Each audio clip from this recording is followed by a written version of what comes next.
చేసి ఆ రోజు రాత్రి 10 గంటలకు దేవునితో అడుగుతూ దేవునితో మాట్లాడుకుంటూ నేను నిద్రపోయాను.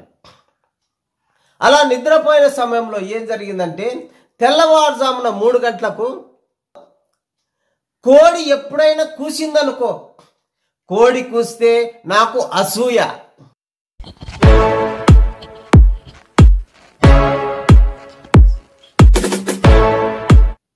యేసుక్రీస్తు పరిశుద్ధ నామములో మీ అందరికీ నా వందనములు. సహోదరి సహోదరులారా,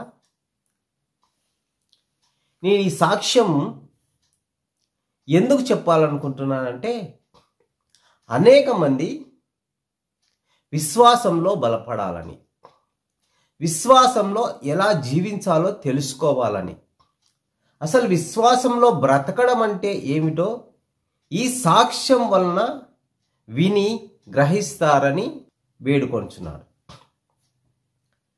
సహోదరులారా, నా సాక్ష్యం ఏమిటంటే నేను వృత్తిరీత్యా డ్రైవింగ్ చేసేవాడిని.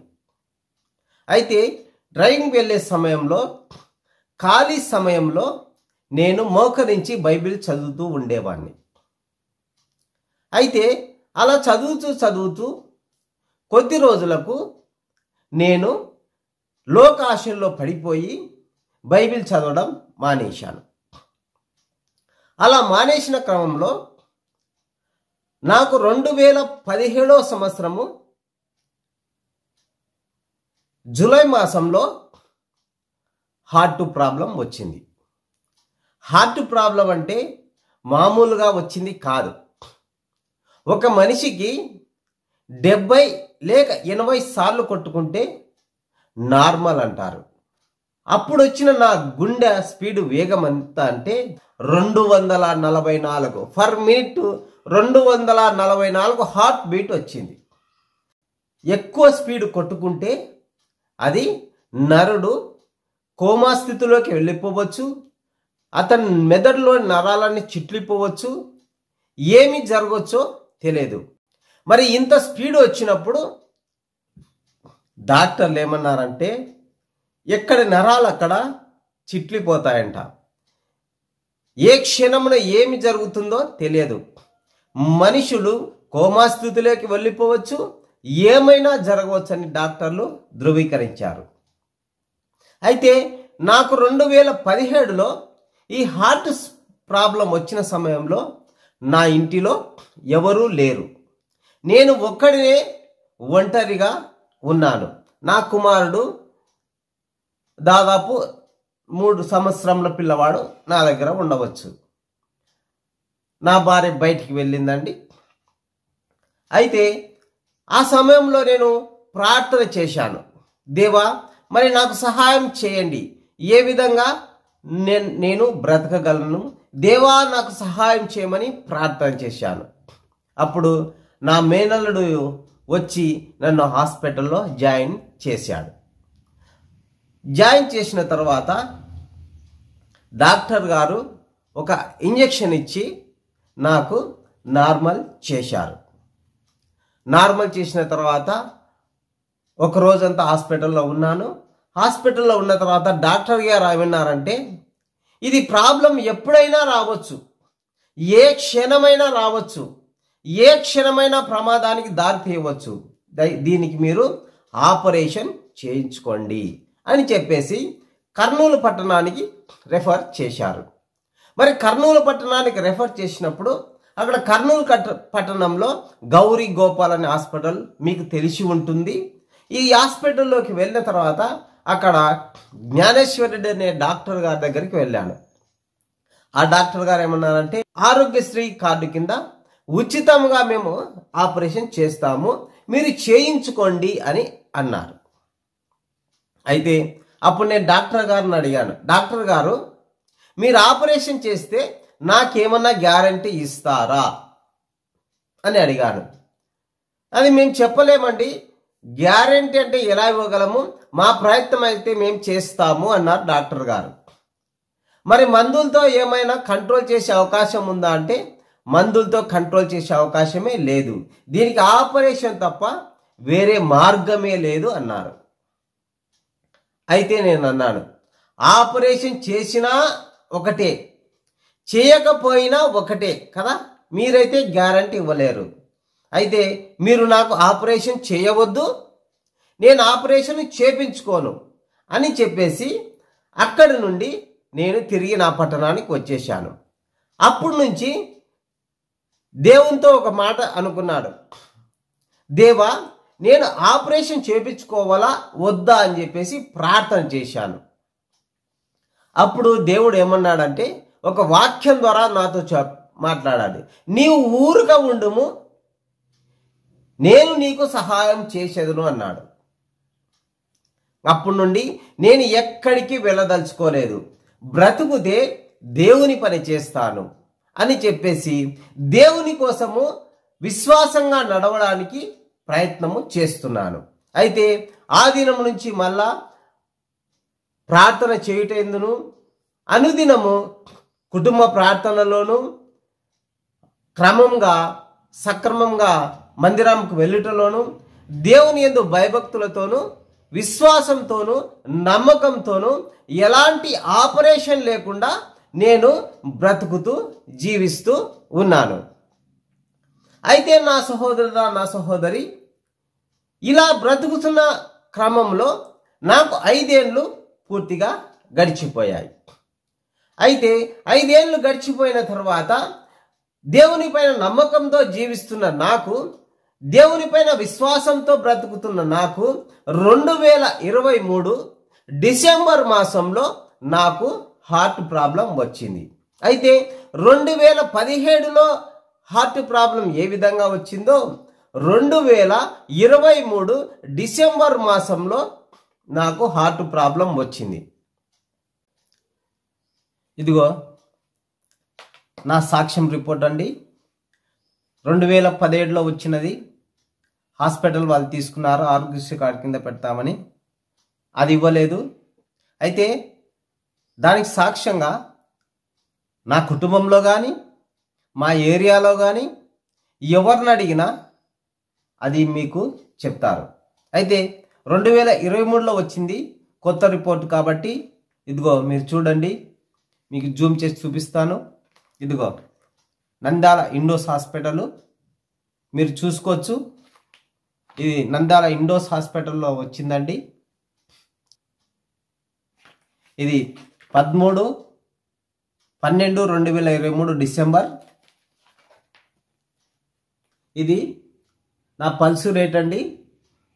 రెండవసారి వచ్చింది 265. ఇక్కడ మీరు గమనిస్తే ఇదిగో ఇక్కడ లైన్స్ కూడా మీకు కెమెరాలో సరిగా రావు, కానీ మీ ఈ డాక్టర్ రాసిన రిపోర్ట్ ఉంది చూసుకోవచ్చు. 265 పల్స్ రేట్ ఇక్కడ ఉంది చూడండి. ఆ తర్వాత ఇక్కడ ఉండేది తెల్లవారుజామున తీసిన రిపోర్ట్ అండి. ఇక్కడ ఉంది చూడండి, ఇది తెల్లవారుజామున రిపోర్టు. ఇంకా 2017 రిపోర్ట్ వచ్చేసి నంద్యాల శ్రీకాంత్ రెడ్డి హాస్పిటల్లో మీరు విచారణ చేయవచ్చు.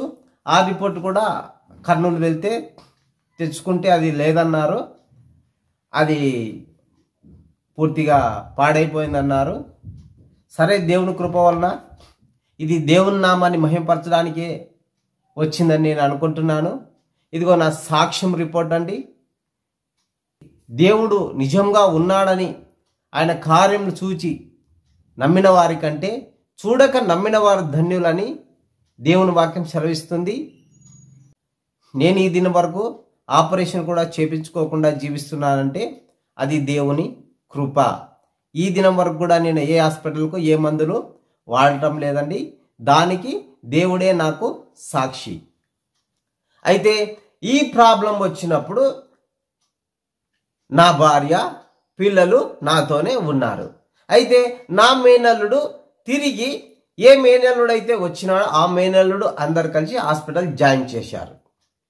జాయిన్ చేసిన తర్వాత హాస్పిటల్లో తిరిగి నాకు ఇంజెక్షన్ చేసి నార్మల్ చేశారు. అప్పుడు అన్నారు, నీవు ఇన్ని సంవత్సరాలు ఎలా బ్రతుకున్నావని డాక్టర్ అన్నారు. ఇన్ని సంవత్సరాలు ఆపరేషన్ చేయించుకోకుండా ఎలా ఉన్నావని డాక్టర్ గారు అన్నారు. నేనన్నాను, దేవుని కృప వలన ఈ దినం వరకు నేను సజీవ లెక్కలో ఉన్నాను. అయితే ఇప్పుడు కూడా నీవు బ్రతికి బయటపడ్డావంటే నువ్వు చాలా లక్కీ అన్నాడు డాక్టర్. నేనన్నాను, ఇది దేవుని కృప. హల్లెలూయా, ఇది దేవుని కృప. అయితే డాక్టర్ గారు అన్నారు, ఇది నంద్యాల హాస్పిటల్, నంద్యాల శ్రీనివాస్ సెంటర్లో ఉన్న ఇండోస్ హాస్పిటల్లో జరిగిన సన్నివేశం. అయితే నా రిపోర్ట్లు కూడా మీకు చూపిస్తాను. అయితే ఈ సమయంలో డాక్టర్ గారు ఇంజెక్షన్ చేసి నార్మల్ చేసిన తర్వాత నన్నంతా పరీక్షించారు. ఎక్కడైనా బ్లడ్ క్లాట్ అయిందేమో, ఎక్కడైనా బ్లడ్ నిలబడిపోయిందేమో, స్ట్రక్ అయిపోయిందేమో, నరాలు చిట్లిపోయామో అని అంతా పరీక్ష చేశారు. అయితే ఎక్కడ ఎలాంటి ప్రాబ్లము జరగలేదని డాక్టర్ గారు ధృవీకరించి, మరి ఎక్కడైనా మీరు ఎంత త్వరగా మీరు ఆపరేషన్ చేయించుకుంటే అంత మేలు అన్నారు. అయితే ఆ రోజు నేను హాస్పిటల్లో ఉన్నానండి. ఆ రోజు రాత్రి 9 గంటల సమయంలో ఇండోస్ హాస్పిటల్లో పడక మీద ఉండి ఇలా ఆలోచిస్తున్నాను, దేవా, నేను చేసిన పాపమేమి, నేను చేసిన అన్యాయమేమి, నేను చేసిన ద్రోహమేమి, ఎవరితో నేను పాపము చేయలేదే, ఏ అన్యాయము చేయలేదే, ఏ దుష్కార్యము చేయలేదే, ఏ మోసము చేయలేదే, నీతిగాను నియమముగాను క్రమంగాను నీ యందు భయభక్తులతోనూ విశ్వాసంతోనూ నమ్మకంతోనూ జీవిస్తున్నానే.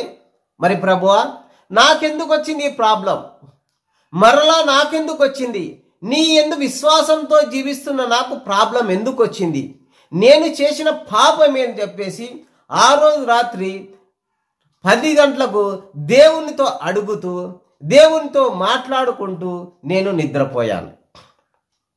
అలా నిద్రపోయిన సమయంలో ఏం జరిగిందంటే, తెల్లవారుజామున 3 గంటలకు నర్సులు వచ్చారు. నర్సులు వచ్చి ఏం చెప్తున్నారు, అక్కడ ఉన్న ప్రతి ఒక్కరు, ఎంతో మంది హార్ట్ పేషెంట్లు ఉన్నారు నా పక్కన, వారికి అందరికీ ఈసీజీ తీస్తున్నారు. నాకు కూడా తీశారు. అయితే వారికి అందరికీ ఈసీజీ తీస్తున్న సమయంలో నేను అడిగాను, అమ్మా, ఈ సమయంలో ఎందుకు ఈసీజీ తీస్తున్నారు అని.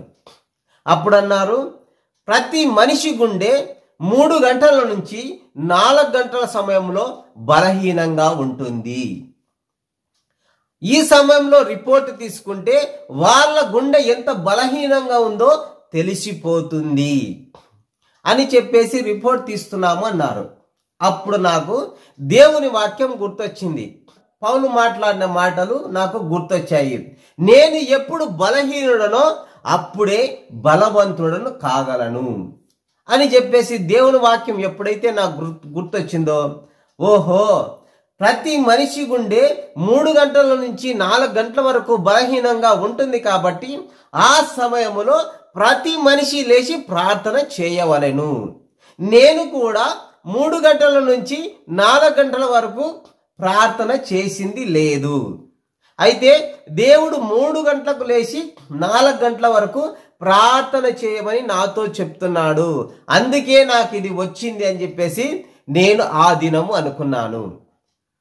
ఎప్పుడైతే ప్రతి మనిషి 3 గంటలకు లేచి 4 గంటల వరకు ప్రార్థన చేస్తారో ఆ మనిషి గుండె బలహీనం నుండి బలపడుతుందని నా సాక్ష్యం ద్వారా తెలుసుకుంటారు. అయితే నేను ఆ దినం నుంచి 5 సంవత్సరాలు 3 గంటలకు నేను ప్రార్థన చేసిన దినం ఒక్క దినం కూడా లేదు. 3 గంటలకు దేవుడు ఎన్నోసార్లు హెచ్చరించి ప్రార్థన చేయమంటే చేసింది లేదు. ఎందుకు? దేవునితో నమ్మకంగా ఉంటున్నాను, విశ్వాసంగా ఉంటున్నాను, నమ్మకంగా బ్రతుకుతున్నాను కాబట్టి నాకేమనుకున్నాను. కానీ ప్రార్థన 3 గంటలకు తెల్లవారుజామున ప్రార్థన చేసిందే లేదు. అయితే ఎప్పుడైతే 2023లో ఈ ప్రాబ్లం వచ్చిందో 2023 జనవరి మాసం నుంచి నేను ప్రార్థన చేయడం మొదలుపెట్టాను. ప్రతి దినము 3 గంటల నుంచి 4 గంటల వరకు ప్రార్థన చేసేవాడిని. ఇలా ప్రార్థన చేసే సమయంలో కోడి ఎప్పుడైనా కూసిందనుకో, కోడి కూస్తే నాకు అసూయ. కోడి మీద అసూయ పడిన వాళ్ళు ఎవరు ఉండరేమో, కానీ నాకు కోడి కూస్తే అసూయ వస్తుంది. ఎందుకంటే 3 గంటల నుంచి 4 గంటల లోపల కోడి కూయదు, 4 దాటితే కోడి కూస్తుంది. మరి ఎప్పుడైనా నేను పొరపాటున 3 గంటలకు లేయకుండా 4 గంటలకు లేచినా అనుకో, నాకంటే ముందు కోడి కూస్తుంది. మరి కోడి కూసినప్పుడు కోడి కంటే ముందు ప్రార్థన చేయవలసింది నేనైతే, కోడి ముందు చేసి దేవునికి ప్రార్థన చేస్తే నేను కోడి కంటే వెనకబడతాను కదా. అందుకే కోడి కూయక ముందే దేవునికి లేచి ప్రార్థన చేయాలని ఆ దినం నుంచి ఈ దినం వరకు నేను ప్రార్థన చేస్తున్నాను. ఈ ప్రార్థన ఎలా చేస్తున్నాను? 3 గంటల నుంచి 4 గంటల వరకు ఒకటే ప్రార్థన. దేవుడు ఈ ఆదికాండం నుంచి ప్రకటన గ్రంథం వరకు ఏ ఏ మేలులు చేశాడో, మనుషులకు ఏ కార్యాలు చేస్తాడో వాటిని వివరించు స్తోత్రాలు చెల్లించేవాడిని. ఇంకా ఏ విధంగా చేశావంటే, ఒకటే పదం హల్లెలూయా అనే పదము నేను 1 గంట సేపు ఉచ్చరించి స్తోత్రాలు చెల్లించేవాడిని. ఈ విధంగా అనుదినము ప్రార్థన చేసుకుంటూ వస్తున్నాను. నేను ఆపరేషన్ అనేది నా జీవితంలో చేపించుకోను. నేను దేవుని కోసం బ్రతుకుతాను, దేవుని పైన నమ్మకంతో బ్రతుకుతాను, దేవుని పైన విశ్వాసంతో బ్రతుకుతాను. నా సహోదరి సహోదరులారా, మీకు కూడా సెలవిస్తున్నాను, ప్రతి మనిషి 3 గంటల నుంచి 4 గంటల వరకు ఖచ్చితంగా ప్రార్థన చేయండి. దేవునిలో బలపడతారు, విశ్వాసంలో బలపడతారు. ఈ దినం వరకు అయితే నేను ఈ దినము మీకు సజీవ లెక్కలో ఉండి సాక్ష్యం చెప్తున్నానంటే, నేను ఇంతవరకు ఆపరేషన్ చేపించుకోలేదు, మరలా నేను చేపించుకోను. ఎందుకంటే దేవుడే నా బలం, దేవుడే నా ధైర్యం, దేవుడే నా నమ్మకం. నేను నా మటుకైతే బ్రతుకుట క్రీస్తే. నేను బ్రతికి అనేక మందికి సర్వలోకంలోకి వెళ్ళి సర్వ సృష్టికి సాక్ష్యమును ప్రకటించి దేవుని యందు భయభక్తులతో నేనును విన్న మీరును నడుచుకోవాలని ఈ చిన్ని సాక్ష్యం. కోడి కూసిందంటే కోడి మీద అసూయ. ఎందుకంటే కోడి కంటే నేనే ముందు లేయాలి. కోడి ముందు లేచి ప్రార్థన చేస్తే నేను ప్రార్థన చేసినట్లు కాదు. కోడి కంటే ముందు నేను ఎప్పుడైతే లేస్తానో అప్పుడే నా ప్రార్థనకు ప్రతిఫలం ఉంటుంది అనుకున్నాను. అయితే కోడి కూస్తే కోడి కంటే మనిషి శ్రేష్ఠుడు ఎంతో. ఆకాశ పక్షుల కంటే సమస్త భూజంతువుల కంటే మనిషి శ్రేష్ఠుడు కాబట్టి, కోడి కంటే నేను శ్రేష్ఠుడిని కాబట్టి కోడి కంటే ముందు లేచి ప్రార్థన చేయాలని నేను ఆశపడేవాడిని. కోడి కూసిందంటే అనుకోకుండా ఒకరోజు కోడి మీద నేను అసూయ పడేవాడిని. ఏ దినమైనా కోడి నాకంటే ముందు కూసింది అంటే ఆ దినము నాకు ప్రార్థనలో నెమ్మది ఉండదు, ఆ దినమంతా నెమ్మది ఉండదు. నా సహోదరుడా, ఈ చిన్ని సాక్ష్యము యేసుక్రీస్తు నామములో మీ హృదయంలో భద్రపరచబడును గాక. ఆమేన్, ఆమేన్, ఆమేన్.